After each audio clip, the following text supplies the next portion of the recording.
Hi everyone, hope you're doing well. Right, so let's carry on with this rockabilly fingerpicking stuff. Kind of just picking up from where we left off, really, bit of a recap though. So, with these seventh chords, just on the fifth, fourth and third strings, starting, at the seventh and the E, working our way down to the B.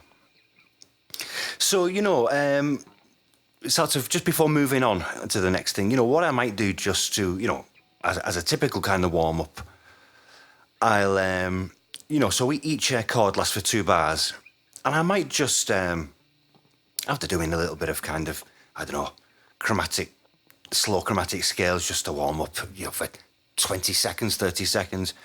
If I'm thinking about doing some finger picking, maybe I'll just,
So something like that. I'm not sure if that was 4 or 5 times. Just starting with that, the root of each chord, and even using that, trying to maybe I'll choose to slide or just place the note, sort of, and just to try to create something even a little musical with that, which then kind of sets you up to do the kind of the more sort of root and fifth bass line.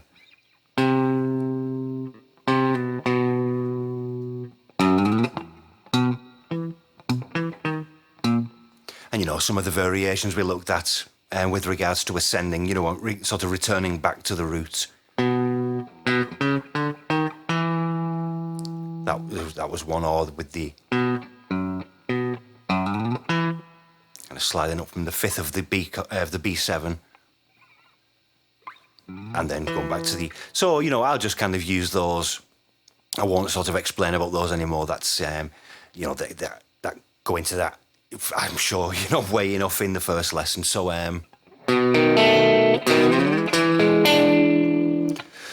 So I guess for me the next logical step then would be. So I'm just going to use one finger. Perhaps later I'll kind of look at how we could do this.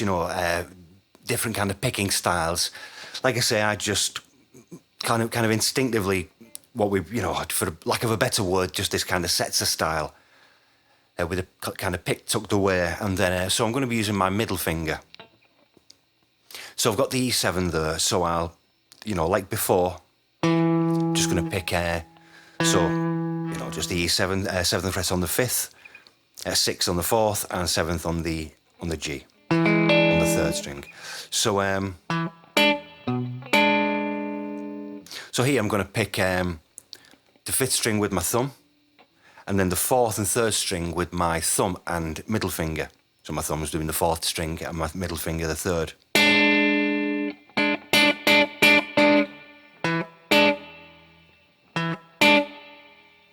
And the same as we sort of lower the 2nd finger of our left hand, to play the 5th of the chord, and just sort of repeat, just pick or pluck or whatever you want, the 4th and 3rd, and we'll just alternate between them.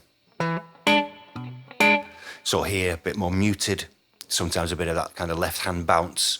So I won't sort of, I guess maybe I was going to say I won't decorate it too much. Sometimes it just comes out. So those kind of how we might descend bass-wise, you know, just try and put some of those variations and how we might ascend. And all I'm going to do is play with this kind of new thing, you know, with just using our middle finger. And go between more muted styles and then a bit more, when it sounds a bit more open, I'm just sort of lifting my right hand a little bit.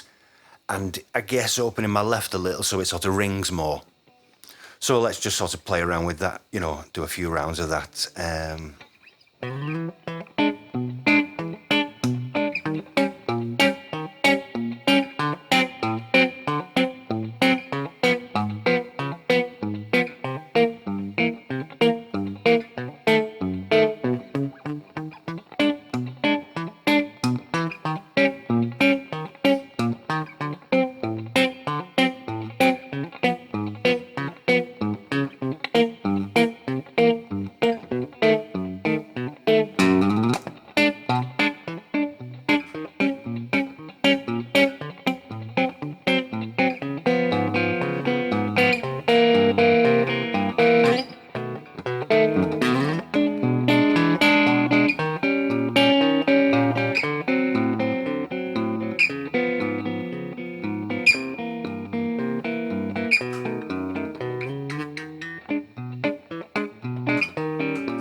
So you kind of get the idea. So that's, you know, and again, these things are kind of a stamina. Practice them really slow.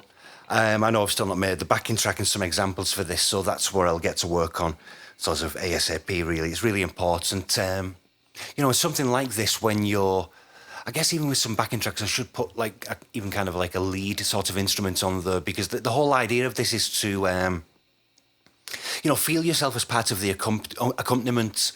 You know, what was it? It just came into my mind then. It's just almost taking pride in whatever ingredient you are, you know, in terms of like a rhythmic role. But that doesn't mean you're not absolutely essential. Creating that kind of, you know, kind of rhythmical undercurrent.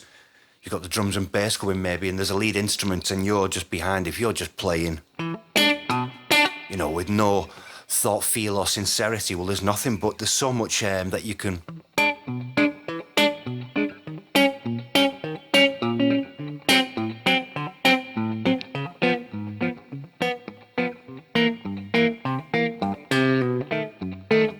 just make it a little bit more musical. So the next one we should really look at. So again, we're just going to use our thumb and middle finger. And I guess really we've just been kind of playing, you know, 1, 2, 3, 4, 1, 2, 3, 4. Just 1, 2, 3, 4, 1, 2, 3, 4, just on the beat. So now we're going to use the offbeat, the and play the note, which, you know, in this case on the third string with our middle finger. So it's now, so on every and beat, so we'll kind of have...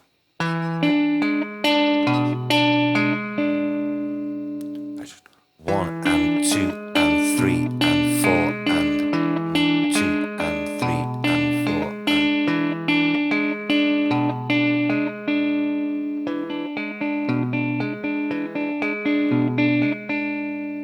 and... So that's more with like, a bit more of an open sound.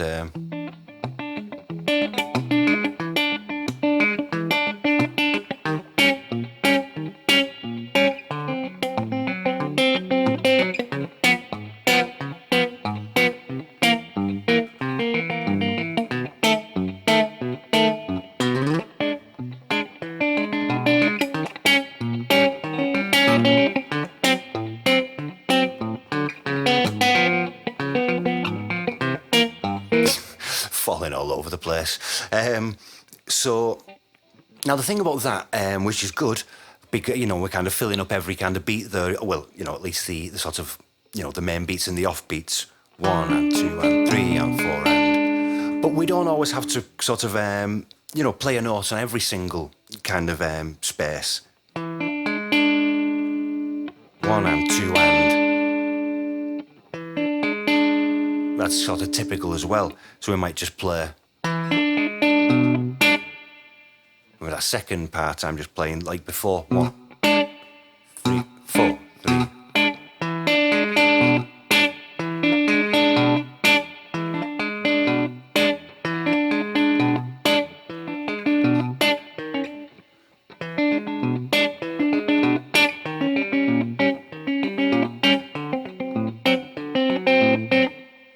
So it doesn't always have to be the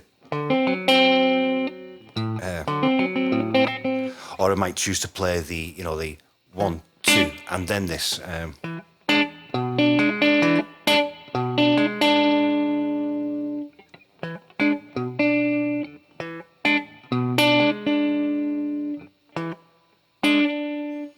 Now, again, that's like I say, filling in all the spaces. But now, although we're not in this kind of position, let's kind of try and think of what we might call like the mystery train rhythm. So let's take this E7. So I'm just playing 1, 2. So first the thumb, just with the root there on the 5th string, and then the 4th and 3rd strings with thumb and 2nd finger. So at this point where we sort of do the change, we're going to do and 1, but it's more like 3, sorry, 3 and 4, 3 and 4. We don't need to play the and of the 4. We'll put that in some variations, but the kind of mystery train kind of rhythm. Because it doesn't sound like mystery train there, but just think of.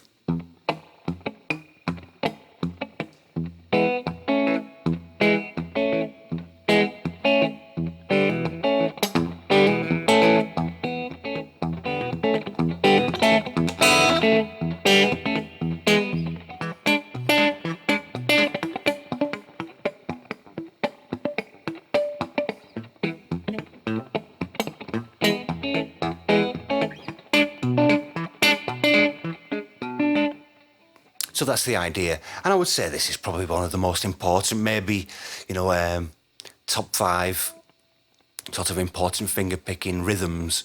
And although it's in a different kind of string sort of form position, it's still, the same idea, for later when we do apply it there. And it's just getting that great foundation, not just the muscle memory in the fingers, but also the sense of that rhythm. So I might choose that for one of them. Just kind of end the, do that 2 times. Maybe on the next chord, I'll sort of fill in all the notes.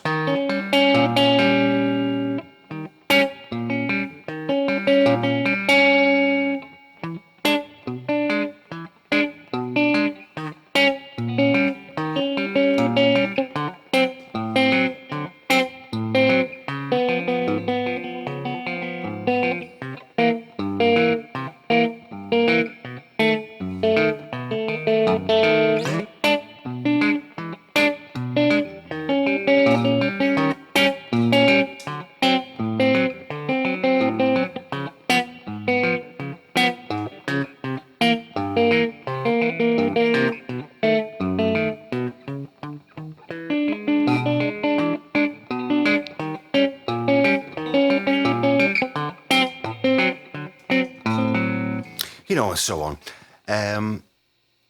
So, that's the idea. And getting, there's like, what, we've got 2 or 3 little small variations there, whether it's including a note on a beat or not.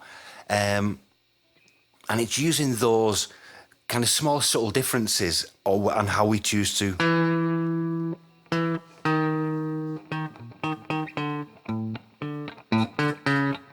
How we just choose to embellish the kind of sort of bass side of it.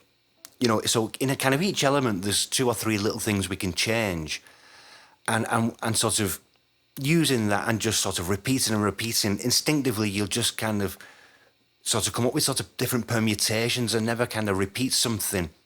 And then we've got the dynamics, whether it's kind of more open or more muted. So that's what I'm trying to say, is that there's a lot there. So if you are just sort of in a kind of accompaniment role, you can still, you know, really sort of let your flavour shine.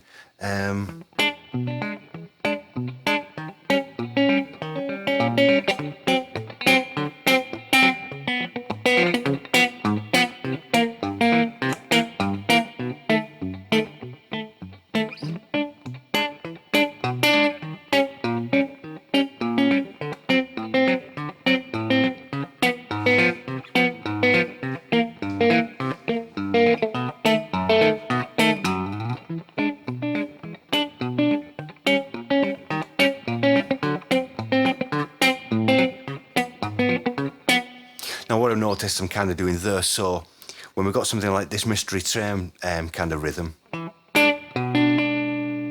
so maybe I will come back up with my second finger, my middle finger, my second finger, you know, on that G string, on that kind of final offbeat, but I seem to lift my left hand a little more there because I'm preparing to change, and it gets more of a like a muted sound. Well, there's some kind of harmonic, so.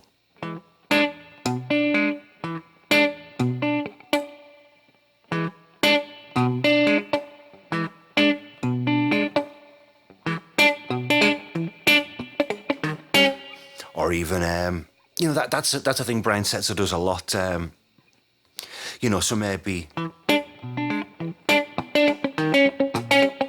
it'll really kind of bring up the left hand.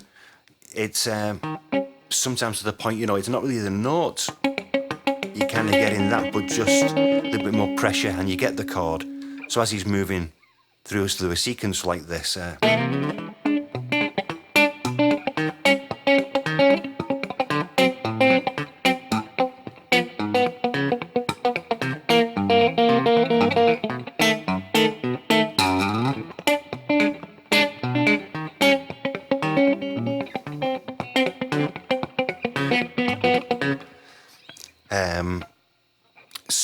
Yeah, I mean, give that a try. Work at it really slow. Like I say, I've got to get some backing tracks made for this.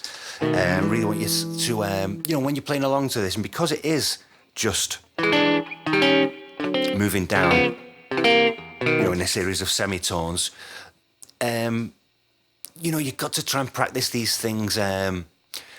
Not looking, trying to look at your left hand. You know, there's just no need. Like I say, you're just moving down semitones, and also let your fingers feel that sort of movement. And so you're using more your ears to guide, you know, the kind of sound you want to hear. Practice these things individual. You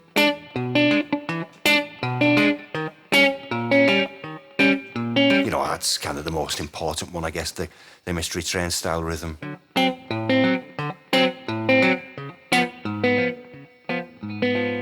You know, and again, like I said, probably in the first lesson, with your right hand, not too hard either. Just kind of just push through. Same with the middle finger. You know, just as if you kind of, you know, making a fist. A lot of strength will come with time as you get more accustomed to playing this. But you know, you want to have a kind of a bass level that's not too hard. That, especially, you know, when you go to your picking.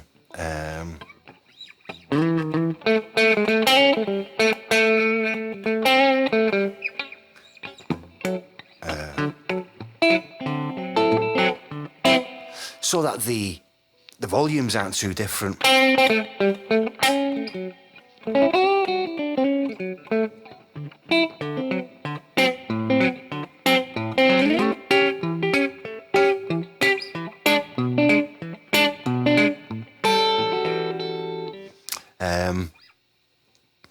And yeah, I mean that's one of the things that the biggest errors kind of I made after many years ago, trying to get into this was really picking too hard, and you know, you listen to Brian Setzer and sort of pay close attention and study. He doesn't really pick that hard He will sometimes, but that kind of bass level, might be more. So then when he does dig in, it comes, rather than sort of that being your starting point, and you've not really got much room to sort of go without sort of pulling everything out of tune. So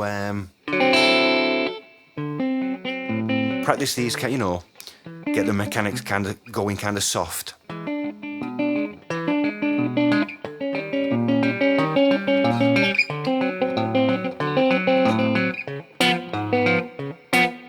That's okay. Sometimes give that a bit of a snap. But again, not too hard, it's just clean.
Right, so give that a try, folks, and this is kind of one of the real important ones to get.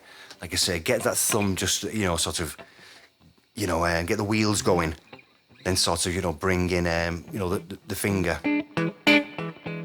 Now we can sort of get some rhythm going, sort of some counter rhythm, and that sort of the next part of this, is another kind of an important ingredient to just now sort of really expand on the options we've got to try and make some interesting patterns.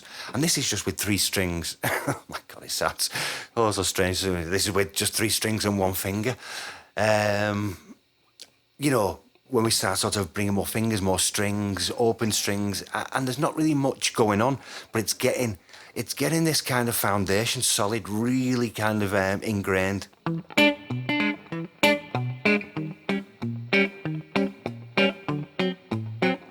Walk around the house just with your guitar on, just doing that, so that it just feels good. It feels natural. It feels part of, it feels part of you, and you're kind of playing. Don't think of it of anything more or less, but just this thing as part of your, arsenal.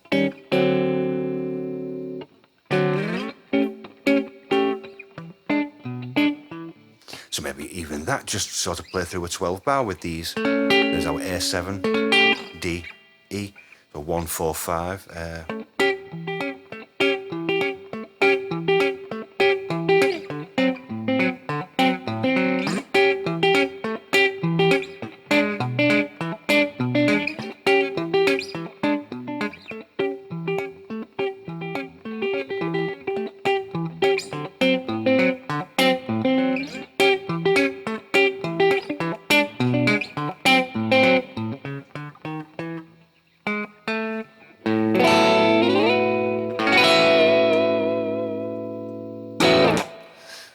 Right, so give that a try, folks, and I'll see you soon. Cheers.